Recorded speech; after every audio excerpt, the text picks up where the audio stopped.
If you want to get my listeners or just the internet trolls fired up, you talk about AI coming for technicians' jobs. Thinking to replace any technicians now, but in 10 years with AI and robotics, the cost has to come down to robotics. Then we can replace physical manual work. The following program features a bunch of doofuses talking about the automotive aftermarket. The stuff we, or our guests may say, do not necessarily reflect the beliefs of our peers, our sponsors, or any other associations we may have. There may be some spicy language in this show, so if you get your feelings hurt easily, you should probably just move along. So without further ado, here's your host, Mike Allen, with Confessions of a Shop Owner, presented by TechMetric. Simply the best software ever made.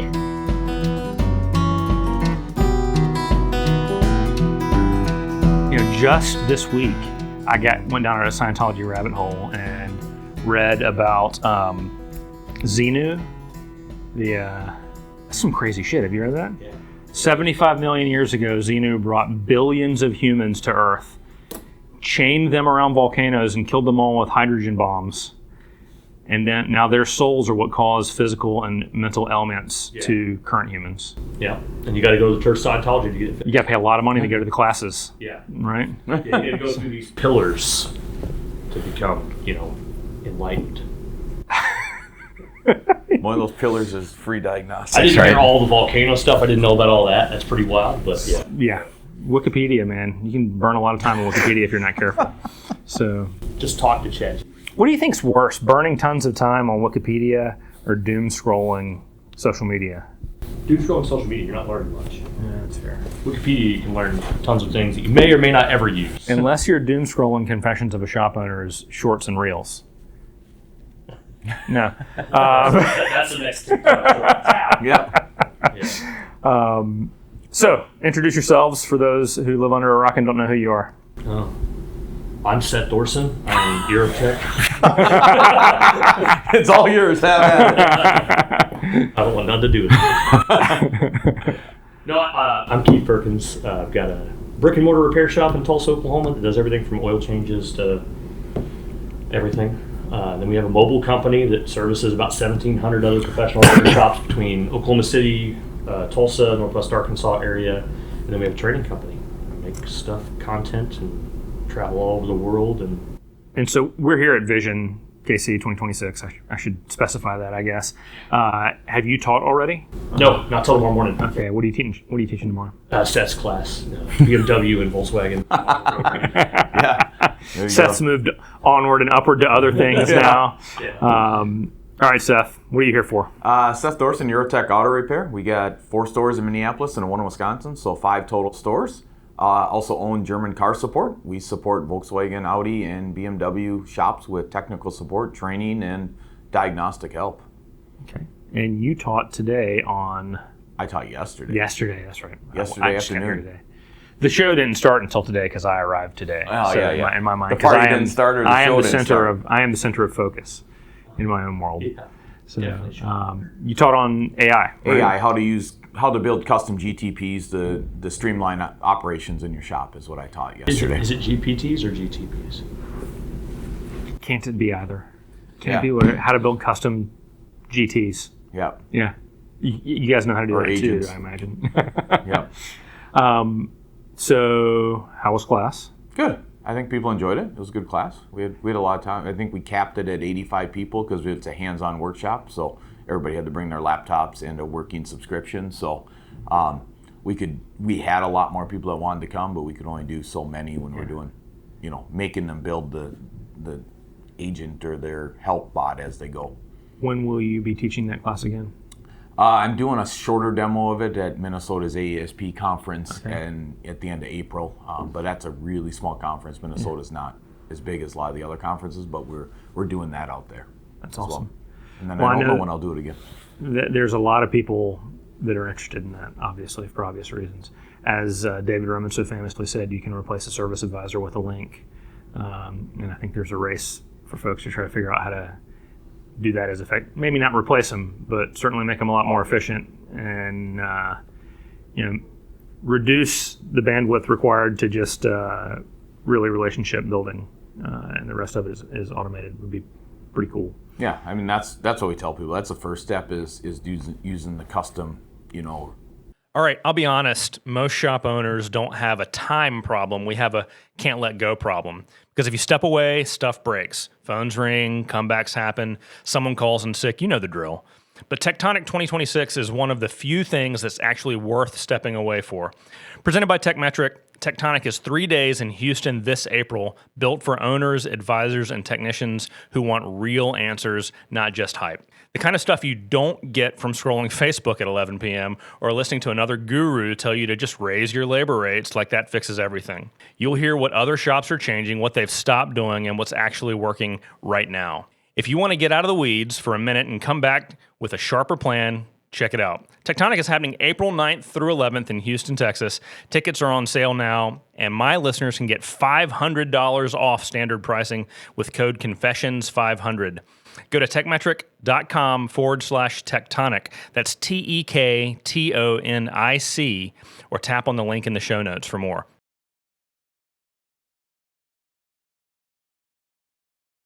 Look, here's the deal. I like to think that I'm pretty good at running an auto repair shop. It's what I've done for 20 plus years, but I'm not good at managing a marketing budget and all the different facets of a truly well-rounded marketing plan. There's mail, there's local advertising, there's website, there's Google AdWords, there's all the different things that go into that, and it's just not what I'm good at. So what I've chosen to do is to buy myself the time to focus on what I am good at, while having someone else execute on all of those things at a way higher level than anything I could ever do. That's what turnkey auto marketing does for me. So if you feel like you could use some of that same magic, I'm going to recommend that you go to turnkeyautomarketing.com, get a free consultation, tell them that I sent you, tell them that Confessions of a Shop Owner sent you. You won't be disappointed. Boundaries on chat, so it only works when there's certain boundaries. Then the next thing is you start building with Claude coding and build Chrome extensions. And I gave a quick demo at the end of the day, and Michael Gunter, I think, came up and said he built a Chrome extension to do oil changes already, because after he learned how to do it, he's like, oh, that's easy. Yeah, it tracks customers' usages of the vehicle to predict when the next likely oil change interval would hit date-wise. Yeah, it seems like it would be pretty easy to go ahead and build it to automatically set their next appointments and their reminders and that kind of stuff too. There's a lot of things you can build, a lot of things you can do, and the nice thing is it's customized for your shop. The biggest thing is really, if you look at software as a service, a lot of the software as a service I think is in trouble, because it is so easy for somebody that is not a coder or programmer to build something. And Chrome extensions can literally read most shop management systems without needing an API and integration, because you can literally scan the developer code and pull most of the data you need out to make a decision and database out of it. Well, it feels like the shop management systems that are out there now that are trying to grow and maintain relevancy or establish dominance, right?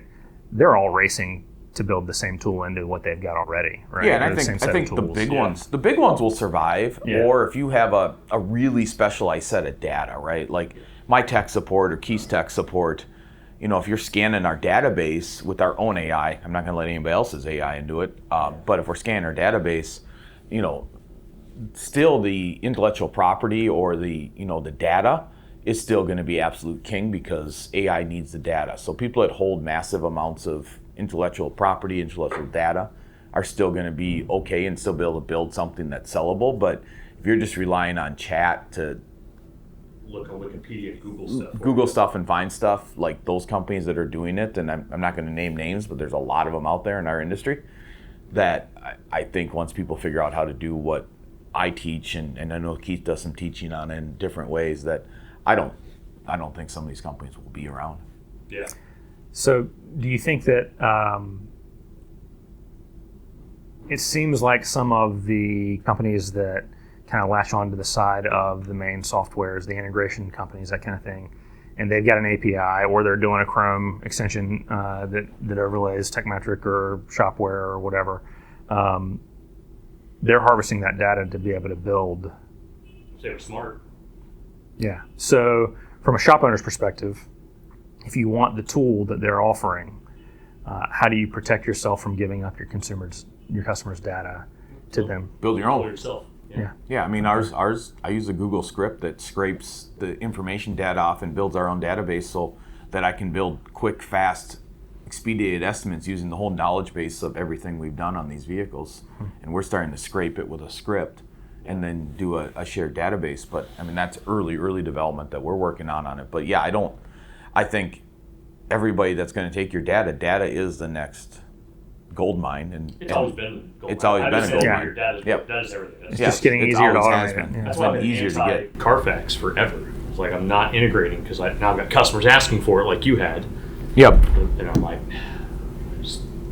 they had access to my data for free, you know? Yeah. So, people that watch this episode and listen to this conversation, or people that hear about the class that you just taught, it is the hot button subject right now, right? Yeah. For the last 3 or 4 years before that, it was the technician shortage. Now it's AI and how to integrate and increase efficiencies in your business with AI. I feel like there's a demand. You could teach that class once a week online and fill a room of paying attendees. Like, what do I got to do to? I should have come yesterday, but my kids had a play I had to go to. So, how do I get to go to that class? I don't know. I'm not sure when I'm teaching it next. Come I to guess Minnesota. I will look at. That for them a little bit too. If you're watching and thinking, well, I can go on there and build a GPT and tell it to take these words and change them to these words to make my service provider sound smarter.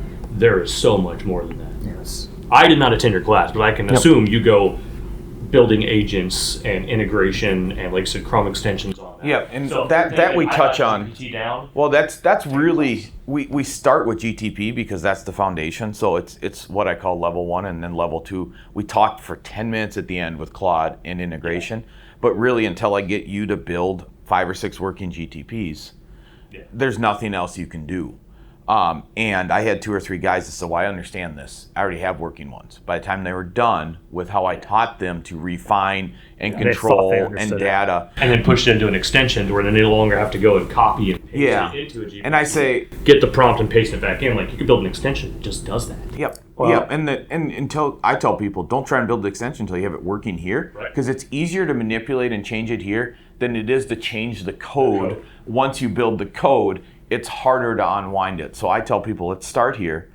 And the guys that said they had something working really, really well, they left class going, I can make mine work so much better. Now I understand so much more. A lot of people also don't understand the data controls. Like, I teach them how to build an HR bot because I get sick of the HR questions. How much vacation? How much PTO? Or they'll ask a sensitive question that they may be afraid to ask their manager that they'll ask the AI bot that will feed them. Then reports back to their manager because the man is always watching. No. yeah, not an AI bot, but you know, pump your handbooks into them and build a searchable Yep. database for You're- processes and you teach them to turn web search off, right? We don't want that going to the web to find an answer to please somebody. If it can't find the answer in the docs I gave it, it needs to say you need a report. This is a good question for your manager. Yep. This is a good question for, based on the type of question, which level of leadership they need to talk to. correct. And so that's what we teach a lot of is Ours how to says, turn web that's off. this question. Yeah. Our teachers turn the web off on that. Or how do you make it so you're not training the model? Like, a lot of these guys are training the model, and frankly, people are typing all sorts of crazy sensitive stuff in the chat. And if chat learns from it, it won't spit out. I can't go ask what Mike Allen has typed into it, but thank God. I can get enough. Yeah, I can get enough information if I prompt it right. I can get enough information about people's businesses and things that if they uploaded things in the documents. I mean, it's a little bit scary how much data we're feeding it without understanding how to protect what we do in it. So I'm a big proponent of using paid ones and making sure that you So if you've got a security subscription, controls. then you control the data. If you're using the free Well, it version, depends. Did you turn the button on or off? Yeah, you got to tell it, don't train other units, keep it internal. And then that's where you get into building an agent that keeps it offline. You can use Claude to code one and have an offline version and set up your own AI that literally doesn't share with anything, not even with them. So you can take it as far as you need to go. So 2 weeks ago, you were in North Carolina, in the booming metropolis of Frog Pond, North Carolina. Yes. For a class with Josh Parnell, Limitless Leadership. North Carolina's got some good operators and some dudes who are really investing in bringing high-level training in-house. We've got fuel and connections coming up, and that's a leadership and ownership focus thing. But like, what's it look like for me to get you in North Carolina just to come and teach all of us North Carolinians, anybody who wants to fly? And just let me know. We can set it up. I mean, that's pretty I want to easy. set that up. Yeah, I mean, get with Megan and she can set it up, and I bet we can put 80 people in a room in North Carolina pretty quick. Yeah. It's just a matter of making sure that, I mean, we did it here, and we had 80 some people, and we only had one other helper from WorldPack that was able to help, but we were able to use that amount of people and help if they're not computer savvy. At Elite, our coaches aren't theorists. They're former and current shop owners who signed the payroll, dealt with staffing issues, cash flow stress, and long days just like you. They teach what actually works because they've lived it. That's the difference between advice and experience. Elite Worldwide, where you can receive coaching focused on you. Then it takes more monitors in that room to run around and, they didn't buy the premium version, or I tell people start with the premium, and then I start showing them features of connecting Google Drive to connect their company knowledge book, and they're like, well, I can't do that with the premium. I said, yeah, I know, you have to step up to the business, but I tell people when I teach the class, a lot of people don't know what they're getting into. And I say your minimum investment to take the class, it's a $20 prerequisite to buy the basic premium to get into the class to be able to do it. And then if you decide you want to upgrade, then you can buy more advanced packages from Chat. So the next step up from OpenAI, the first one's $20 a month and the next one's $200 a month, is that right? It's only $30 for a business. Oh, okay. Yeah. Right. And so, I mean, the one thing Chat allows you to do is share your custom agents out. And like Google Gems, frankly, I think Gemini is a better product. But the Gems, up until yesterday, actually you can share them now. You couldn't share the Gems with other people in your organization. Now you can. They knew you were going to say that in class, so they fixed it. Yeah, exactly. Gemini's better for data aggregation. Yep. If you're like, hey, I need you to spit me out a Excel document that has every single year, make, model, and engine combination since 1972, it's like, oh, okay.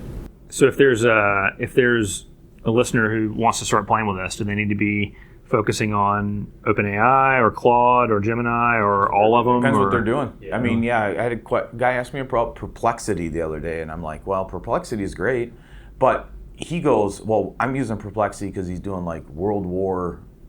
Simulation stuff. No, he's actually taking World War documents and trying to artifacts things for a museum. I said Perplexity's one of the best out there at like research and school level type research and work like that, but I don't think Perplexity is going to be used as much in automotive. He's like, my shop wants to use Perplexity. My boss thinks that's the best. I said, well, Perplexity is good. Depends what you're using it for. It's a really good history. It's really good knowledge. But research, that stuff Perplexity excels at. It doesn't. Right tool, right job. Yep. Yeah.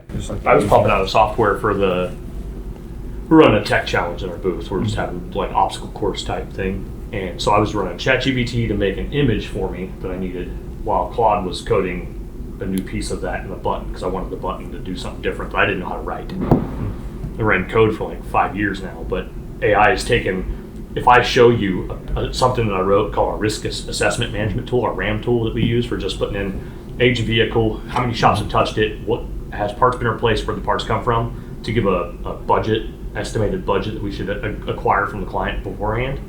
It looks like it's Windows 3.1. It's got a gray background, blue top, just has a little wrench at the top. And I show you something that I wrote like this week. With Claude code in 90 seconds.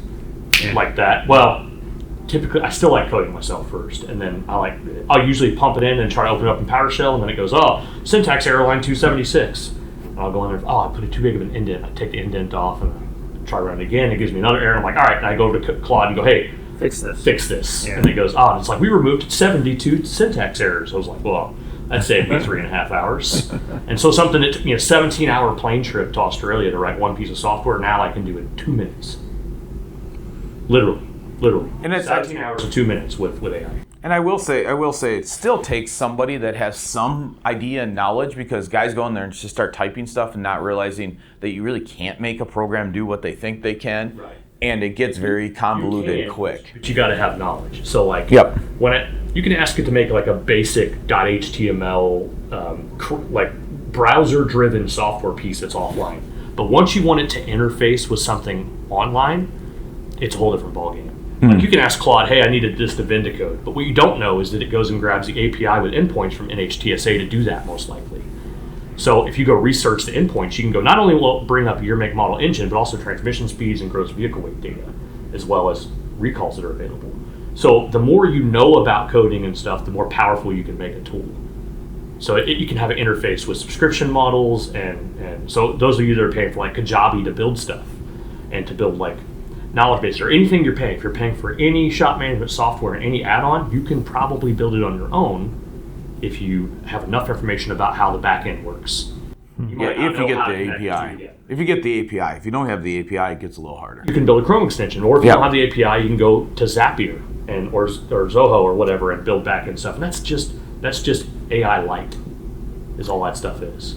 So we touched briefly a second ago about, I made a comment about David ranting about how service advisors can be replaced. Yeah. And there's a threat to advisors. I think really good advisors are fine. I think mediocre advisors are not going to be a long-term thing.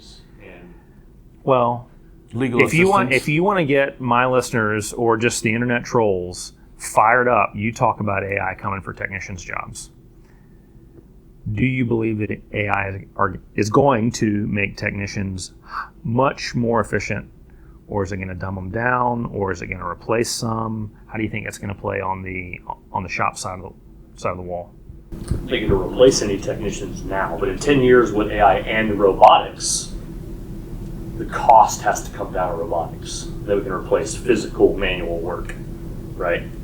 But will it make some technicians better? Ones that have good AI models and good tools at their disposal that are smart at using them? Yeah, probably. What you're going to see is the majority of technicians and shops go to everyone's level of writing is going to increase in the next 2 years. Everyone's going to be like, wow, it's way more professional, but there's nothing novel about it anymore. Yeah. Right now, when you read one of our write-ups, it probably seemed very awesome compared to all the other shops in town. In 2 years, every Firestone will have it integrated into their system. There's still paper, but one day when those companies get out of the Stone Age, and I get the problem. Don't encourage them. Yeah, I know. So you've got to be. So don't be a Circuit City in a Best Buy world.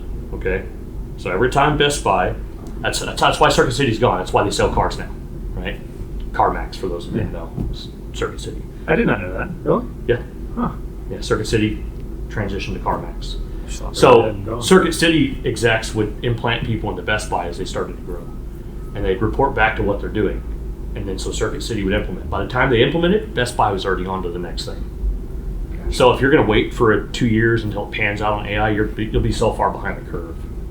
You'll be like, all right, we got it to where we type this in, and then it fixes. It no longer says we have a blown fuse, we found an open circuit, or a thermal protector has failed or something, and you change it. Yeah, that we use those and stuff. But if you wait and that's your extent of what you think AI does, you're so far behind the curve. They can do like Michael was saying. It can pull data from the clients and go, hey, based on your driving habits, you're going to need an oil change at this time. Let's go ahead and schedule it now. It's convenient. Well, I think there are already people racing to get that integrated and highly functional, and they want to get there quick enough that they can get the quick payday on it. Yeah. Get 3,000 subscribers and get bought out. Yeah, they're not even trying to get bought out. They're just taking money and running. So that's to your point what you were talking about earlier. Software as a service. Software as a service. Yep. Do not rush to go buy these GPTs and these things from people when you can build it in 30 minutes. There was one on Auto Shop Owners. A guy was basically trying to sell you his bot that was helping technicians. That it's the same. Yeah. It's just AI identifics. Yeah, and it's just scanning databases. So, obviously one of the things I teach when I teach the class, especially if you're building something for technicians, one of the key words I put in every rubric is what we call the rubric, is what we put in the cause and the correction and what we're trying to make the thing do. Anything that has to do with technicians, I tell it, you must insert a line that says, AI must cite its sources. I want my technicians to see the citation, and it'll put a hyperlink, and you can see where it found that information, and you can click on it and go, oh, that forum is so wrong. Yeah. We're not going there. That information came from Reddit. Ownersgroup.com. Yeah. Oh, God. That information came from Mike Allen. Yeah, Strike that. Came from Confessions of a Shop Owner. Technical data from Mike Allen? No, not happening. Pretty much no data from Mike Allen can be trusted. Remove that. But you can build Chrome extensions that scrub all your TechMetric or Shopware tickets and go, hey, this line of initial triage for a P0301 on a 17 F-150 with a 5-liter, and then it's scrubbing technicians' comments for this is what data we saw that equaled this repair, and now you've got a searchable database. Have you ever seen a misfire on a 5-liter Ford? So essentially, you're building your own internal. And we've been doing that for. I have that built. I've had that for years. Our BMW database. 7 years. Yeah. Our BMW database that we. Oh God. Our BMW database we sell. That's going on. Yeah. 15 or 20 years of data, which is larger than almost anybody's on that side of it. But yeah, our shops, we use ClabTech that pushes all our arrows in there anyways. That's the first form of it. Now you could do something very, very similar with what we're doing. But So look for things with value that have that, not just something that somebody coded that pulls from the internet. Yeah. Okay. They may grab some short. If you don't want to do it, you can use them, but it's a very short-term money grab for the companies that are doing this. And they're I think as long as you understand that it's a money grab on their part, and they're probably only going to be around for a couple of years. But if there's an ROI for you, if it's worth it, then if it's worth it, sure. Do it, right? Yeah. If I told you I've got a product I can sell you right now that's $50 a month, and I'm guaranteeing you it's going to make you $500 a month, but it's only going to last 2 years, are you in? Yeah. Hell yeah. But the other thing I tell people when we do it though is how many times you bought software and you go, man, I wish it could do this or for my business, I'd like 90% of the software, but if they could tweak it this way. And that's where learning how to do this, or one of the fastest growing jobs that I'm seeing out there right now is actually Chief AI Officer. A lot of companies are hiring Chief AI Officers, and they're implementing somebody in their business that literally's full-time job is to stay up to date on AI and implement it, and maybe have one or two light coders that are working with AI to build stuff. A lot of it's busy work. So I'm looking at like my wife's sister, who's a stay-at-home mom. Yeah. Needs money. I'm like, hey, I'm going to send you instructions, and you're going to learn some of these things and do them. Send me the product and tell you what to. I'm going to like, yeah, that sounds good. Change the background to white. Change the font to make it larger. Make this work this way. Change this when I enter this button, it does that, and integrate this database, and then have her figure it out. And she can talk to Chat GPT and Claude and Gemini, all of them for 15 minutes and figure out how to do it. It'll give step-by-step instructions if you've never used. So it's Fiverr on steroids. What do you think is going to happen with the huge volume of the workforce that is about to be made obsolete? What are they going to do? Should learn some skills. Well, today, actually, I missed it. My son, my kids have all gone to a private Christian school since kindergarten, and he's a 10th grader right now. And there is a magnet trade school 5 miles from his high school. And he's thinking about transferring for 11th and 12th grade into their facilities maintenance program because it's got welding, HVAC, and electrical. And they have a 13th grade. Yeah. And when you finish your 13th grade, you get your associates in facilities maintenance.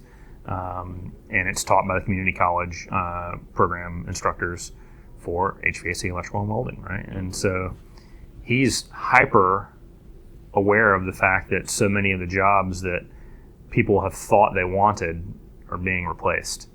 And so the people who work with their hands, I think, are the ones that are the most secure right now. Yeah, I think it's until robotics catches up. Right? Yeah, even with robotics. At this point, someone's going to have to fix the robots. Even like I will say, one of the first companies that is actually implementing a lot of AI to try to replace technicians is Tesla's all tier 1 support is AI based. They fired all their remote diagnostic people and they replaced them with AI. And the amount of misdiagnoses we still get, even with Tesla's robust AI, is huge. Like the one we just got, customer was quote a battery. Well, they still do their diagnosis when they get in the bay, but the customer got shocked with the battery. We get the car and it needed a PTC heater. Quick and easy fix for isolation. But, $1,200 fix, $10,000 fix. Hey, tell robotics can lick a puddle underneath the car. Tell them what fluid is. I think we're safe. Well, so the question is, with that Tesla example, and they're currently seeming high rate of misdiagnosis, it'd be interesting to know how frequently they misdiagnosed when they had humans doing it too, right? Maybe Because acceptable rate of exchange. It might be. Yeah. yeah, how long will it take for them to get as accurate as their humans were in that I don't capacity? know. You still need human reasoning because AI is just going to look at the fault code, the data, and it's still not going to be able to reach out and touch it, and it's not going to be able to put the meter on it. And smell it and look and use all the senses that we hear. Yeah, it's not going to be able to hook up a thermal gun and say, man, that's hotter than it should be, or this has a voltage drop. It might get close at calling 70% of the situations, but let's be honest, will it do what most BTECs do, or frankly what the scary part is what most people consider an ATEC? Will it do that? Yeah, because half these ATECs aren't ATECs. Somebody's going to get mad about that, but half these ATECs aren't ATECs. The people who listen to this understand that the ABC... What it may not be able to do, though, is when the left rear taillight doesn't work, when they walk by it and notice the paint job is low quality, to realize they need to do a visual inspection behind the inner fender layer. Yeah. Right? There's a level of intuition and wisdom that comes with working on cars for a long time that I don't know will be replaced at least in the next 15 to 20 years. If you've listened to this podcast for more than 5 minutes, you already know my favorite way to learn is to watch someone else screw it up first. That's the whole point of Tectonic 2026. It's not a conference where everybody pretends everything is perfect. It's owners, advisors, and techs getting in the same room to talk about what worked, what didn't, and what they'd do differently if they could rewind the tape. Because the painful truth is, most of the stuff holding a shop back isn't some secret trick. It's the basics we avoid. Training, consistency, communication, accountability, inspections, workflow, hiring, all the boring stuff that actually makes you the money. Presented by TechMetric, Tectonic is happening April 9th through 11th in Houston. Tickets are on sale, and our listeners get $500 off standard pricing with code CONFESSIONS500. Go to techmetric.com/Tectonic. That's TEKTONIC, or tap the link in the show notes.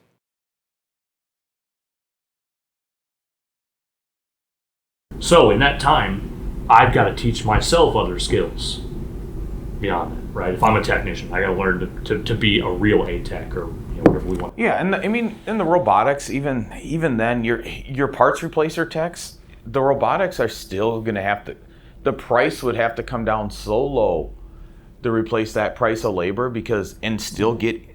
Most of robotics still aren't going to get in that tight area and get that timing belt done and the water pump done. To take the human factor in. Mike, would you like my brand new robot to fix your car? Yeah, there are going to be some people who say yes, but they're going to be in the minority, I think, at least initially. Right. It's going to be, yes, that's cool, until it's yes because it's cheaper. Right. And that's when the transition will happen, right? But it won't be cheaper at first. Yeah. Right? Yeah. The cost of the materials, There's already been a company that tried to do robot tire changes, right? And they went bankrupt in 2 years? It's like I can pay Johnny next to nothing and treat him like trash, the same I could a robot, and get him to change tires. Yeah. And the robot's $250,000 from brakes all the time. Yeah, so, you're still going to have maintenance on it. So Johnny's older brother fixes a robot. Even if you're getting rid of BTECs, then who's fixing the robots? Yeah. Or ATECs. So I feel like the threat is not to BTECs. The threat's not to ball joint changers. The threat's to the diagnostic guys. Yeah, and I still think their job is safe on the. Good diagnostic guys are going to leverage it to just be better diagnostic guys. Yeah. Yeah. Yeah. Our guys leverage our AI for diagnostics, and it gives them, if they miss something, it gives them a spot to look and say, ooh. So what advice would you give the smaller independents of the world, and that's the world that we operate in for the most part, right? What advice would you give to them about how they need to be evolving to not get left behind the curve, like you were just talking about? I don't think it takes any effort. Granted, I have a better understanding, so does Keith. So when Keith says 20 minutes, or I say I got 5 hours in the building this robust Chrome extension, I have friends that tried to copy what I did, and they were 15, 20 hours down a rabbit hole.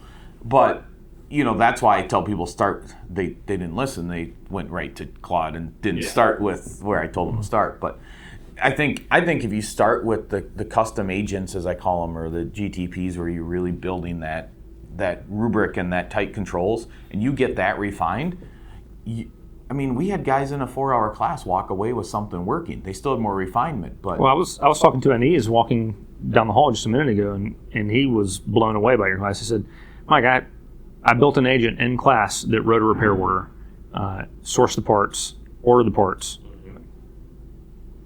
It was pretty fucking cool. You did that. You learned how to build that yourself in 4 hours. You didn't pay somebody else to do it. Yeah. We've got them looking at tickets and auditing them for like, hey, this is a BMW with an overheat issue. You didn't price an expansion tank. Probably should add that to the ticket. So, like when I think about my lazy, ignorant self, I'm just gonna have to learn. I'm just gonna have to fucking go back to school and learn how to do stuff. Not literal school, but just. Yeah. And that's why I do mine as a workshop. A level of leadership always Yeah. right? Yeah. Self-deprecating answers, great, Yeah. it's fun. Yeah. But I mean, that's training, right? Because anything that I'm teaching and Keith's teaching, a lot of what we're teaching, you can read the manual and learn it yourself, but you're not going to. Yeah. I mean, anything I teach, you can get on the internet for $25 a month at l1training.com. But you can get that. You can buy the factory training manual and you can read it, but most people won't.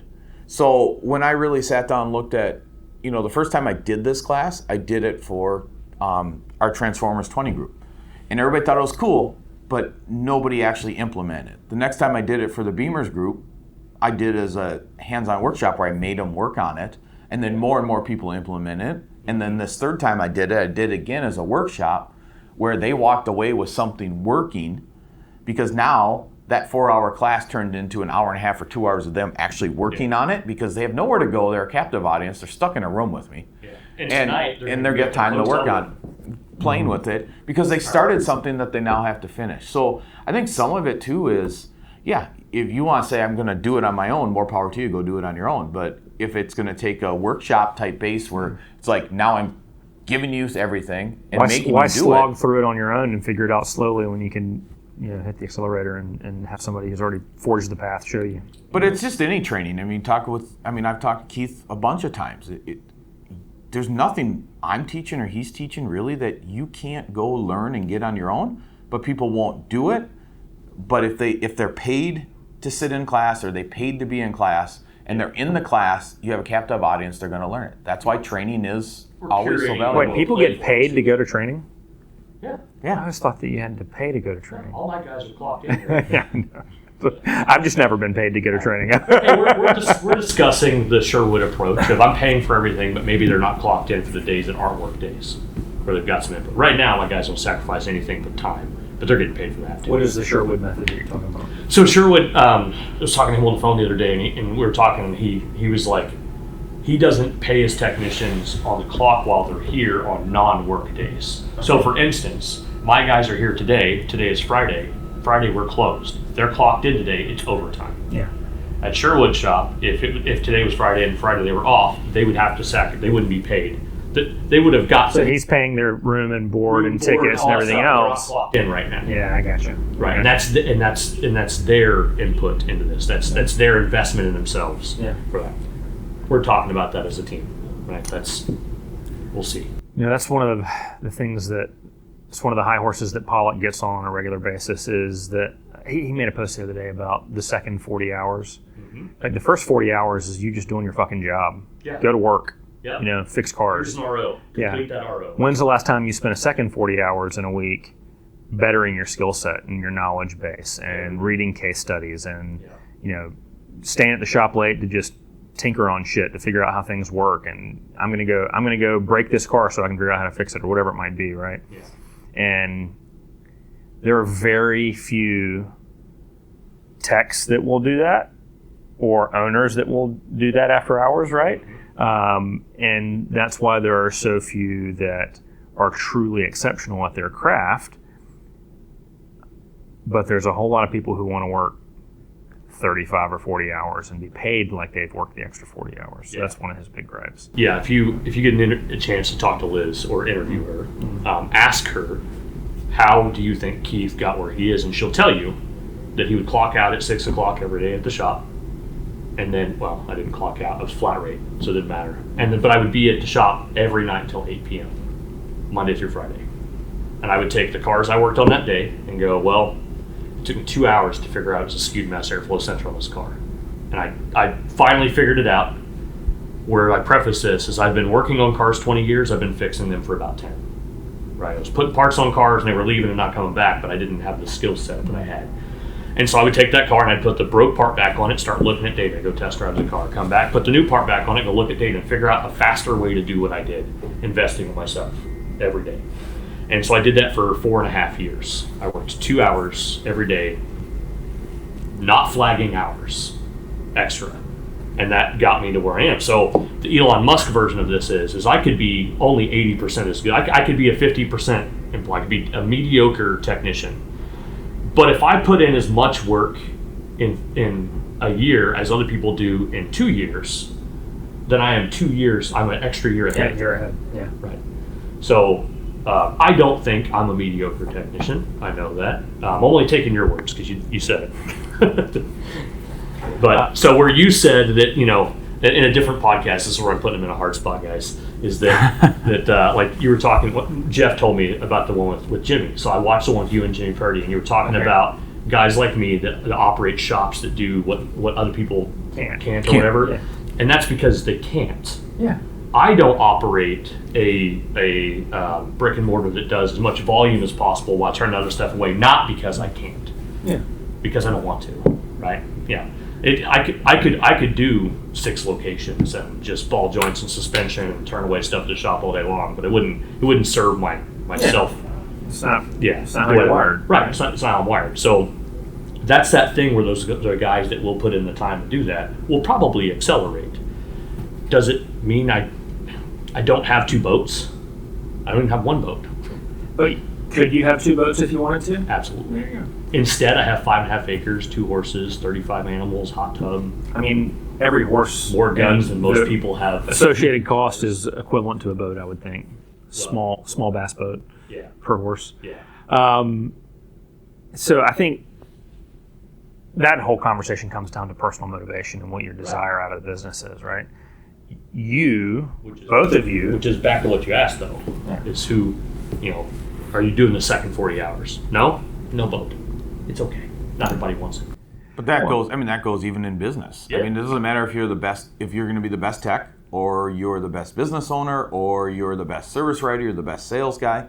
It doesn't matter. Anybody that's excelled has put in more practice. I mean, look at themselves beyond. I mean, Jimmy Purdy talked about today. I've seen it from Jimmy. I've seen it from other people too. NFL players, 5 to 8 minutes in a game, but they're practicing all the hours. All of their the life. hours, Yeah. right? And you look at even my daughter who wanted to play varsity volleyball. She was not as good as the other players, but she sure as heck outworked them and practiced more, and she played varsity by the end of the time, and she outworked them.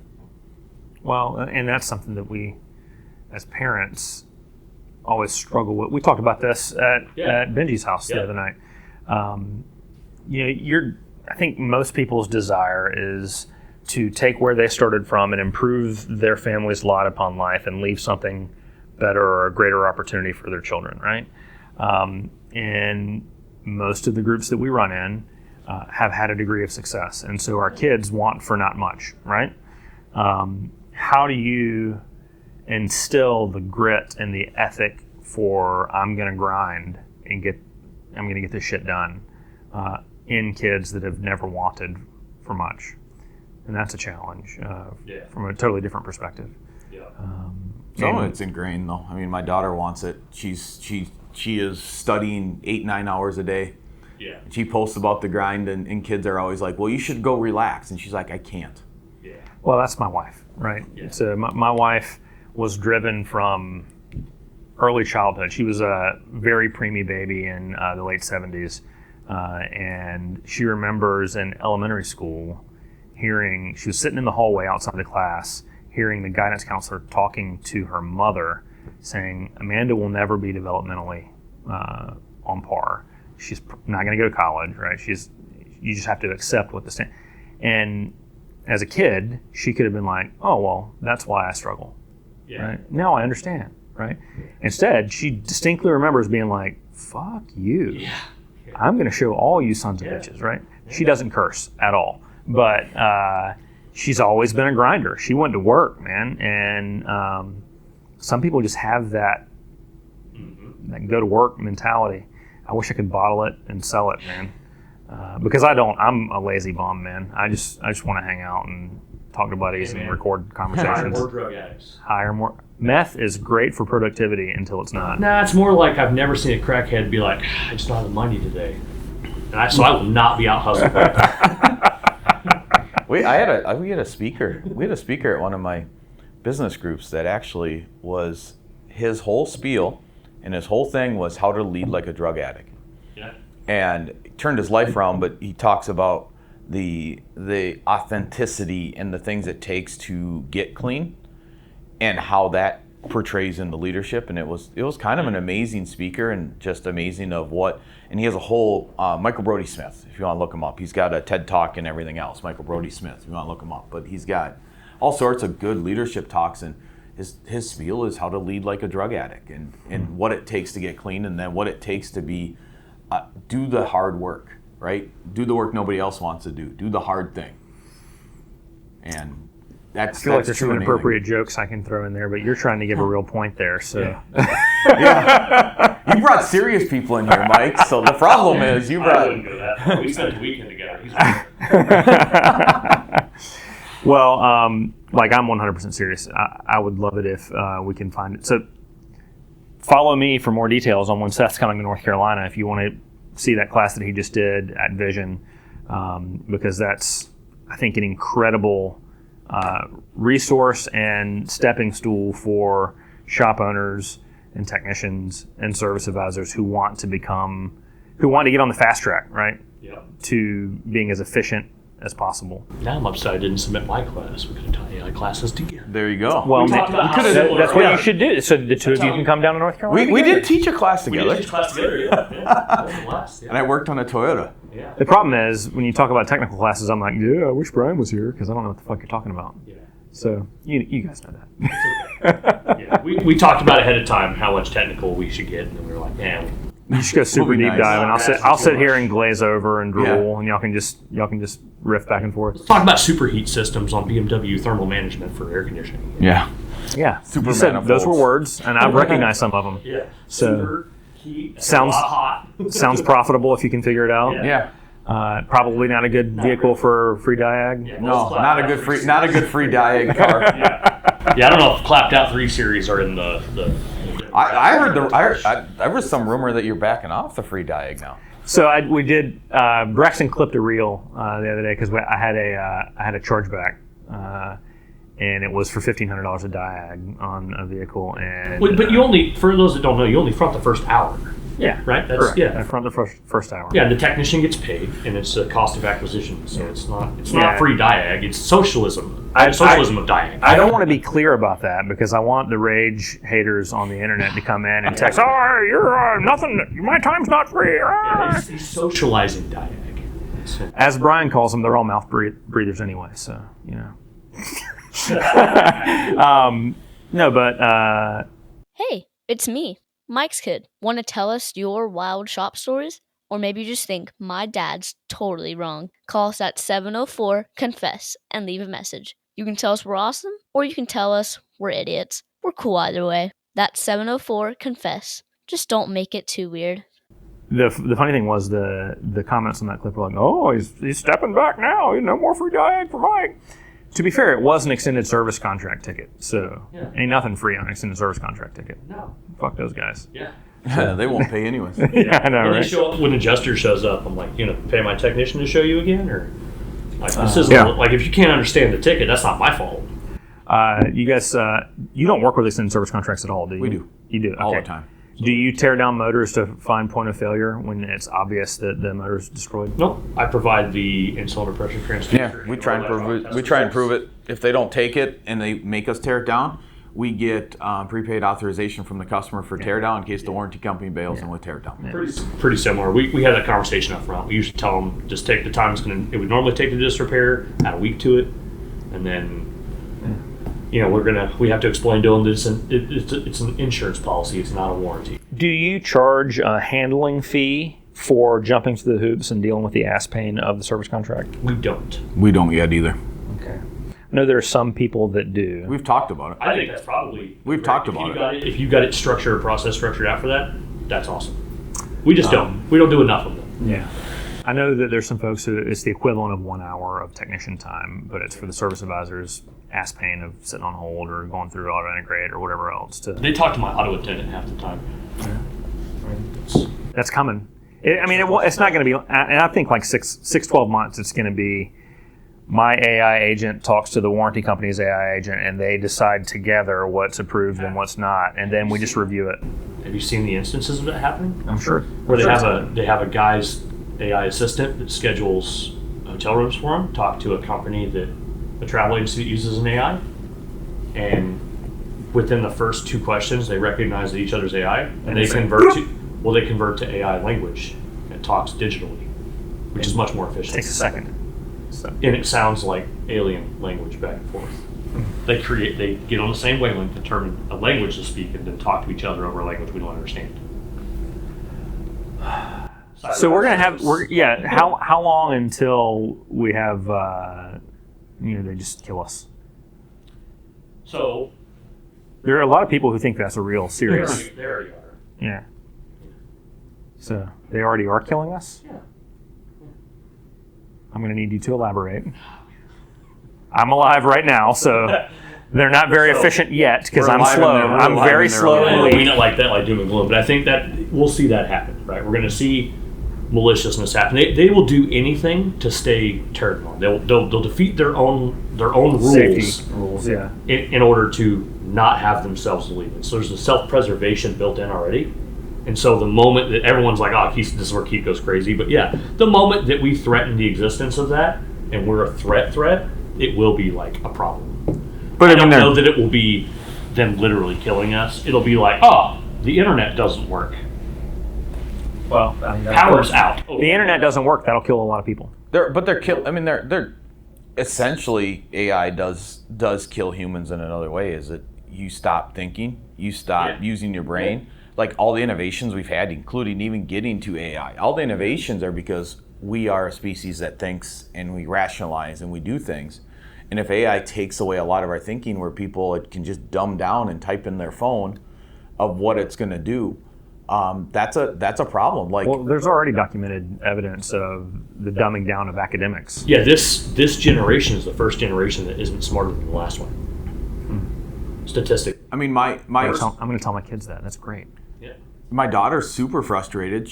Because she's like, she refuses to use AI because she wants to be a doctor, and she's like, you do not want a doctor that cheated their way through school. Does she want to be an MD? She does still. Man. Yeah. She's looking at PA, MD, pharmacist. She's kind of looking at 3 paths. But she refused to use it through school, and she knows everybody that did.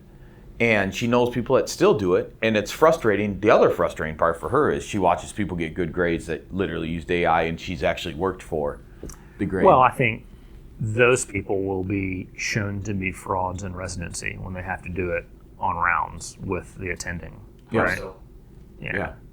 You know what they call the person who got the lowest grade in medical school? Doctor. Yep.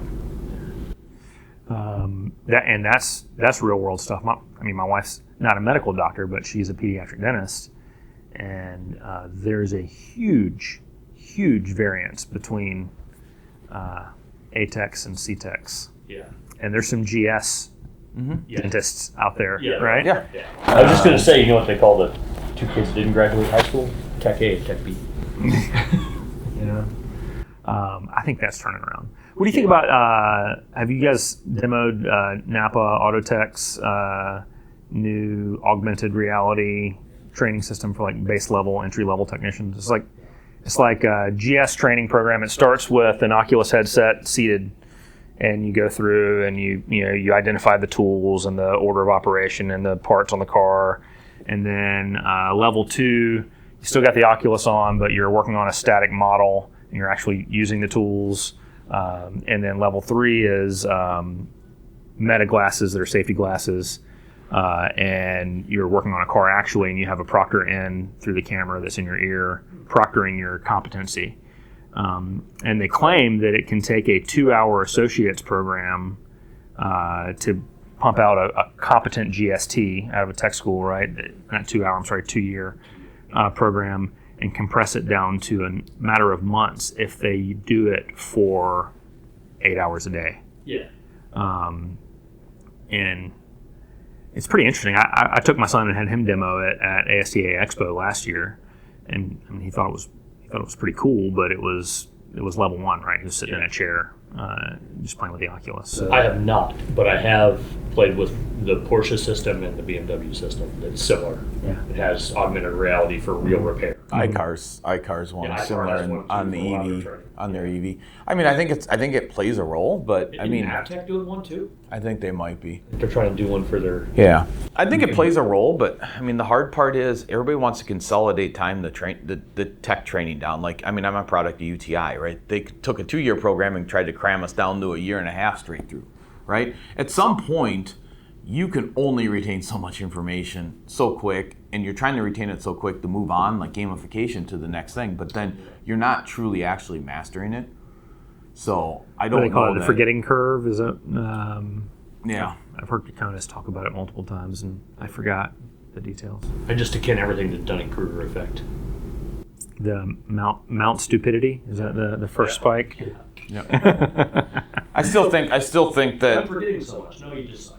I still think there's a portion of going to tech school and still having to study for the tests and still having to do that sets the standard for learning, right? Because so many people in our industry say, well, I'm a hands-on learner, I can't do anything in the textbook. And the reality is, until you've learned the textbook, we can't go to hands-on. So when I teach a lot of hands-on classes, I'm going to get you on the cars because I know that's what you guys want, but until we can get through this knowledge base, then we'll go to the car. Then we'll go back to the knowledge. Then we'll go to the car. I'll keep them moving, but the guys that say, "Well, I can't learn out of the textbook," well, you can't learn hands-on because you don't have the theory to even apply the hands-on part that you want to do. So then, if you're really trying to evolve to teaching these truly advanced hands-on courses, is it realistic to expect that they have to grade into that class? It's not enough just for your check to clear. You have to prove competency to be in the classroom. Yeah. We have a prerequisite for one of our classes at our shop. Can't come to it unless you've done X, Y, and Z. I mean, some of my higher level EV stuff, you have to prove EV competency and safety. Yeah. I wonder if that is realistic on a larger scale, considering the economic realities of training events. I don't care. Yeah. The hard part is you're probably... That's why you have the style business that you The have. class is capped, and it fills up every time. So. And the problem is you're probably not going to get those advanced classes at ASTA and some of those because it's too hard to regulate. Did they complete the prerequisites? Yeah. Do you really want the guy trying to clone a module that isn't sure what a torque spec is or hasn't used a torque, even thinks using torque wrenches on wheels are stupid? I don't want that guy working anywhere near any of my stuff. Yeah, for sure. And there's a lot of those guys walking around here and walking around at every trade show. For sure, yeah. But I call them not employed with L1. Well, but how do you take those kids, maybe not kids, grown-ass men and women, and pull them from that skill level and that level of give a shit out of the ditch into what would be a candidate to work at L1? Right. So during the interview process, we determine do they have the attitude? I can train aptitude. I need attitude. So if they fit the culture and they fit that, and they're willing to learn in multiple, cool. I typically don't hire technicians with a lot of experience. Because you got to break bad habits, and yeah. So I've given up on them, so I'm not the good one to ask, because I think most of them aren't capable. And I would love for one to go, no, you're wrong. Let me show you. Cool. You heard it here first. Keith Perkins says, all y'all are dumbasses. If you're not willing to be moldable and learn new things, you are. Regardless, technician, dog groomer, medical doctor, whatever. If you think you know all you need to know, you're wrong. You're wrong. So. Yeah. But do they want to either? Some of those guys are really happy. Yeah. Oh, I've got a technician who, I haven't checked, it's Friday afternoon right now while we're recording this. He's probably getting up with 75 hours this week. Yeah. And when I sat him down for his 90-day check-in, and he's been doing it for a long time. He said, I got like 4 years left, Mike. I don't like working on cars anymore, but it's the only thing I know how to do. I make good money. I don't want to learn anything else. Just keep letting me hang metal. Okay. He's not going to go to any classes. Yeah, he's not in a leadership role, right? So you've got someone looking over the ROs and making sure that the jobs are getting estimated correctly with the proper. Oh, well, he doesn't estimate, right? Good. So, yeah. For the shops that do let the technicians estimate, and then have technicians don't go to training, you are not fixing cars correctly. Period. Well, because they're not RTFM, and they're not reading the process that needs to be followed. They're just old stuff. Not to make it into anything that anyone is expecting out of me, like in general, torque specs and all the just basic stuff. 2 Ugga Duggas. Yeah. 3's safe. 3's always safe. 3's safe. Maybe not for the next guy. I think that's a great way to wrap it up. Thanks, gentlemen. I appreciate it. Thanks. All right. Hey, thanks so much for watching our video today. If you enjoyed this content and you'd like to see some more, you can click right here. And it would be really helpful for me if you thought that this level of mediocrity is something that could help your other friends that were shop owners or in the industry. You can click right here and subscribe. You can even set up notifications if you want. I'd love to have you on the channel.